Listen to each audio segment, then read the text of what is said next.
एक राधेश्याम नामक युवक था। स्वभाव का बड़ा ही शांत एवं सुविचारों वाला व्यक्ति था। उसका छोटा सा परिवार था जिसमें उसके माता पिता, पत्नी एवं 2 बच्चे थे। सभी से वो बेहद प्यार करता था। इसके अलावा वो कृष्ण भक्त था और सभी पर दया भाव रखता था। जरूरतमंद की सेवा करता था, किसी को दैख नहीं देता था। उसके इन्हीं गुणों के कारण श्री कृष्ण उससे बहुत प्रसन्न थे और सदैव उसके साथ रहते थे। और राधेश्याम अपने कृष्ण को देख भी सकता था और बातें भी करता था। इसके बावजूद उसने कभी ईश्वर से कुछ नहीं मांगा। वह बहुत खुश रहता था क्योंकि ईश्वर हमेशा उसके साथ रहते थे, उसे मार्गदर्शन देते थे। राधेश्याम भी कृष्ण को अपने मित्र की तरह ही पुकारता था और उनसे अपने विचारों को बांटता था। एक दिन राधेश्याम के पिता की तबीयत अचानक खराब हो गई। उन्हें अस्पताल में भर्ती किया गया। उसने सभी डॉक्टर्स के हाथ जोड़े, अपने पिता को बचाने की मिन्नतें की, लेकिन सभी ने उससे कहा कि वो ज्यादा उम्मीद नहीं दे सकते और सभी ने उसे भगवान पर भरोसा रखने को कहा।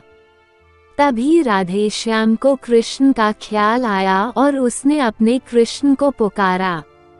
कृष्ण दौड़े चले आए। राधेश्याम ने कहा, मित्र, तुम तो भगवान हो, मेरे पिता को बचा लो।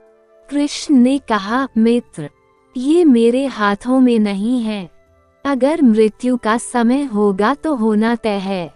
इस पर राधेश्याम नाराज हो गया और कृष्ण से लड़ने लगा। गुस्से में उन्हें कोसने लगा। भगवान ने भी उसे बहुत समझाया पर उसने एक ना सुनी। तब भगवान कृष्ण ने उससे कहा, मित्र, मैं तुम्हारी मदद कर सकता हूँ, लेकिन इसके लिए तुम्हें एक कार्य करना होगा। राधेश्याम ने तुरंत पूछा, कैसा कार्य? कृष्ण ने कहा, तुम्हें किसी एक घर से मुट्ठी भर ज्वार लानी होगी और ध्यान रखना होगा कि उस परिवार में कभी किसी की मृत्यु न हुई हो। राधेश्याम झट से हाँ बोलकर तलाश में निकल गया। उसने कई दरवाजे खटखटाए। हर घर में ज्वार तो होती, लेकिन ऐसा कोई नहीं होता जिनके परिवार में किसी की मृत्यु ना हुई हो। किसी का पिता, किसी का दादा, किसी का भाई, माँ, काकी या बहन। 2 दिन तक भटकने के बाद भी राधेश्याम को ऐसा एक भी घर नहीं मिला। तब उसे इस बात का एहसास हुआ कि मृत्यु एक अटल सत्य है।